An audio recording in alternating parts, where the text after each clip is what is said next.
মহাষ্টমীর শুভেচ্ছা ভালোবাসা। আজ সপ্তমীর কিছুটা অংশ আপনাদের দিলাম, যেটা আমি পশ্চিম মেদিনীপুর যে ডিস্ট্রিক্টে আমি বসবাস করি সেই ডিস্ট্রিক্টের ফটো দেখতে, ভিডিওগুলো আপনাদের সাথে পোস্ট করার জন্য। যাই হোক, পৌঁছে গেছিলাম মেদিনীপুর, যেটা আমার ডিস্ট্রিক্ট। আমি খড়গপুরে থাকি। ঢুকতে ঢুকতে এই ঠাকুরগুলো ছিল রাস্তায়, ভীষণ ভালো রকমের প্যান্ডেল করেছিল সাইডে সাইডে, কিন্তু পুলিশি ব্যবস্থা ভীষণ ভালো রেখেছিল। এই জন্য সমস্ত পুলিশ প্রশাসনকে অনেক ধন্যবাদ, ভালোবাসা। একটাও চার চাক্কা নেই, কিছু নেই, নিজে বাইক নিয়ে আনন্দে ঠাকুর দেখা যাচ্ছে। এটা কি কম ব্যাপার বলুন? কি সুন্দর সুন্দর ঠাকুর হয়েছে না?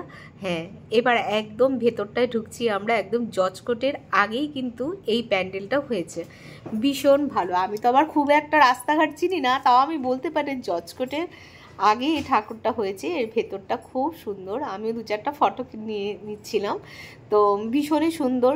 দেশ বিদেশ সবাই এই দুর্গাপূজায় এই মেদিনীপুর খড়গপুর জুড়ে ঠাকুর দেখে, তারা আসেন।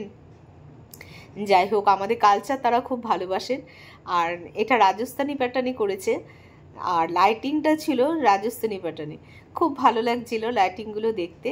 সে আলোকের সম্ভার এত সুন্দর লাগছে যে প্রিয়জনরা বাইরে রয়েছে, পুজো দেখতে পাচ্ছে না, তাদের জন্য সত্যি আমি খুব দুঃখিত। তারপরে এই প্যান্ডেলটা পড়েছিল, আর অনেকেই ছেলে মেয়ে বাড়ি ফেরেনি। আজ আমার ছেলেও বাড়িতে আছে, হয়তো সামনের বছর থাকবে না, এরকমই ব্যাপার আর কি সবার। তো এই পুজোটা খুব ভালো হয়েছে, দেখে নিতে পারবে। যেতে গিয়েই পড়ে, একদম হাইওয়ের উপরেই পড়ে এটা আর কি, মেদিনীপুর ঢুকেই। তো এত সুন্দর ছিল। এখানে দু চারটা তো ফটো আমি তুলেই নিলাম। সে দাস এমন ব্যাকাচাকা ফটো তোলে, সেগুলো আর আমি পোস্ট করতে ঠিকমতো পারি না। আসলে সবাই সব কিছু পারে না। তো যাই হোক, সব মিলিয়ে নিজেকে ভালো রাখতে হয়। তো খুব ভালো লাগছিল পুজো দেখতে। আসল উদ্দেশ্য ছিল রাঙামাটির ঠাকুরটা দেখার। এই যে রাঙামাটিতে আমরা এসে গেছি, লোককে জিজ্ঞেস করে করে, আমি না সেরকম একটা রাস্তাঘাট চিনি না, তাই আমার খুব প্রবলেম হয়। রাতে খুব সাফোকেশন হয়। আমি আপনাদের সাথে আগেও শেয়ার করেছি, রাত আমি একদম ভয় লাগে আমার। আর আমি এখন দাস বা আমার বোন ছাড়া আমি দ্বিতীয় কোনো মানুষের সাথেও ঘর থেকে বেরোই না। ভরসা হারিয়ে গেছে মানুষের প্রতি আমার, এইটা হচ্ছে প্রথম কথা। রাঙামাটিতে করেছে ওই দেখুন কোদাল, তারপরে যে লাঙ্গলের চাষের হাল সেই জিনিস, তারপরে দেখুন ধান। যেহেতু চাষবাস পশ্চিম মেদিনীপুর, পূর্ব মেদিনীপুর, ওয়েস্ট বেঙ্গলের একটা উদ্দেশ্য, সেই জন্য এই জিনিসগুলোকে খুব পরিস্ফুট, খুব সুন্দর করে তৈরি করেছে।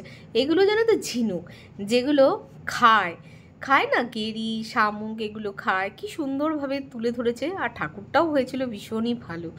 একটু যদি রাত করে যান বা এই 4:30 5টায় বেরিয়ে পৌঁছে যান, সন্ধে হতে হতে ঠাকুর দেখে কিন্তু অবশ্যই আপনারা ঘরে ফিরতে পারবেন। অনেক শুভেচ্ছা রইল।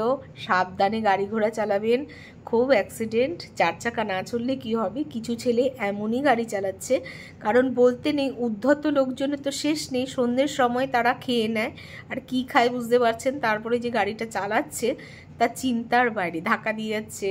এগুলো খুব একটা শিকার আপনি হবেন, একটু সাবধানে যাবেন। একটু মাস্ক ইউজ করলে আমার মনে হয় ভালো। তো আপনারা সাবধানে দেখবেন। আমার ব্লগটা কেমন লাগলো একটা